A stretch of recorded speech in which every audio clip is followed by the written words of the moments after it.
ओम नमो भगवते वासुदेवाय। आज के प्रसंग में काशी नगरी के एक संत ने अपने शिष्यों को मनुष्य के मरते समय जो उसे कष्ट होता है उस कष्ट से बचने का साक्षात्कार कराया था। बड़ा ही सुंदर प्रसंग है, एक बार जरूर सुनना। काशी नगरी प्राचीन काल से ही विद्या अध्ययन का एक बड़ा केंद्र रही है। सतयुग से ही काशी नगरी में बड़े बड़े संत महात्माओं के आश्रम व गुरुकुल हुआ करते थे। अपने बच्चों को संस्कारित शिक्षा तथा सभी शास्त्रों को पढ़ाने का काशी एक मुख्य केंद्र रही है। जो व्यक्ति काशी में शिक्षा ग्रहण करने आते थे उनका समाज में भारी सम्मान हुआ करता था। ऐसे ही एक गुरुकुल आश्रम में कुछ शिष्य अपने गुरुजी से शिक्षा ग्रहण कर रहे थे। तब कुछ शिष्यों ने गुरुजी से कहा, हे गुरुवर, मनुष्य अपनी आयु पूरी करने के बाद जब मरता है तो मरने से पहले उसे मरने का कष्ट होना शुरू हो जाता है कि अब मैं मरूंगा, क्या होगा, कैसे होगा। कृपा करके प्रभु हमें मृत्यु के समय होने वाले उस कष्ट से बचने का उपाय बताने की कृपा करें। तब गुरुजी अपने सभी शिष्यों को एक कब्रिस्तान में लेकर गए तो वहां क्या देखा कि कुछ मनुष्य कुछ गड्ढे खोद रहे हैं। कहीं कुछ लोग एक मरे हुए व्यक्ति को कपड़े में लपेटकर गड्ढे में रखकर उसके मृत शरीर पर ऊपर से मिट्टी डाल रहे हैं और उस मृत व्यक्ति को गड्ढे में दबाकर सारे व्यक्ति अपने अपने घर की तरफ चले गए।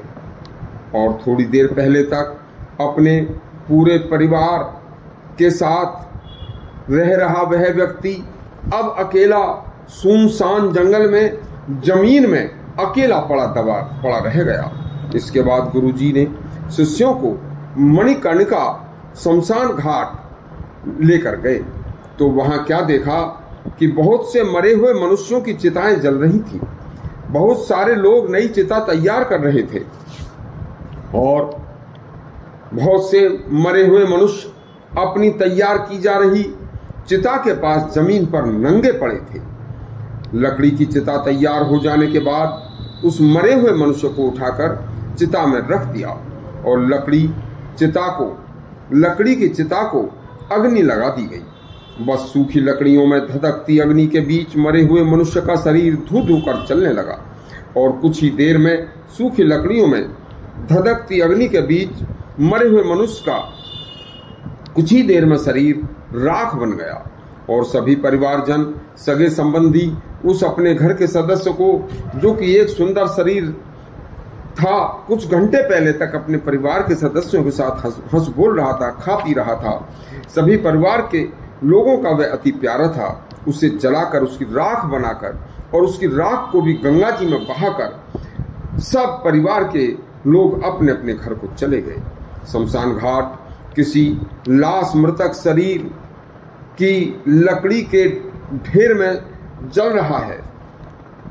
कोई किसी को जलाने के लिए लाया जा रहा है। कोई भूमि पर मरा पड़ा व्यक्ति का शरीर, उसका प्रियजन, कोई उसके मरे हुए व्यक्ति के शरीर के पास बैठा बैठा रो रहा है लेकिन कुछ नहीं कर सकता। थोड़ी देर में चिता तैयार हो जाती है और मरे व्यक्ति को चिता में रखकर आग के हवाले कर दिया जाता है। बस उस व्यक्ति का जिस घर, महल, मकान, सभी सुख सुविधाओं के साथ वह आज तक अपने माता पिता, भाई बहन, पिता, पुत्र, पत्नी आदि के साथ समस्त परिवार के लोगों के साथ प्रेम पूर्वक रह रहा था, जिस परिवार के लोगों के साथ जो रिश्ता था वह अटूट समझता था, वह रिश्ता क्षण भर में समाप्त हो गया। जिस सुंदर शरीर को प्रतिदिन स्नान कराता, अच्छे वस्त्र पहनाता, स्वादिष्ट भोजन, पौष्टिक भोजन कराता, वह मानव शरीर आज निर्जीव होकर शमशान में अकेला पड़ा है और कुछ ही क्षण के बाद अब वह राख का ढेर बनकर उड़ जाएगा। उसका कोई अस्तित्व नहीं बचेगा। बच्चों, यदि आपने भोजन किया है तो आपको मल त्यागना होगा ही, इसे आप रोक नहीं सकते कितना भी जतन करें।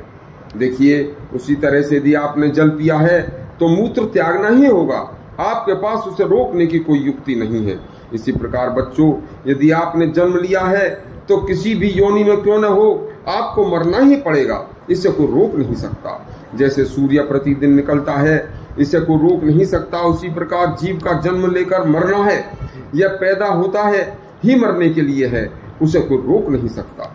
मनुष्य संसार के इस रहस्य को जो जान लेता है, उन्हें मृत्यु के समय कोई कष्ट नहीं होता। एक दिन मुझे व तुम्हें भी हर हाल में मरना है, और जब तक जीवित हैं तब तक मृत्यु को एक सामान्य प्रक्रिया जाने तो मरते समय कष्ट नहीं होगा। इस प्रकार के और शास्त्रों प्रसंग सुनने के लिए हमारा चैनल सब्सक्राइब करें और घंटी दबाएं। धन्यवाद।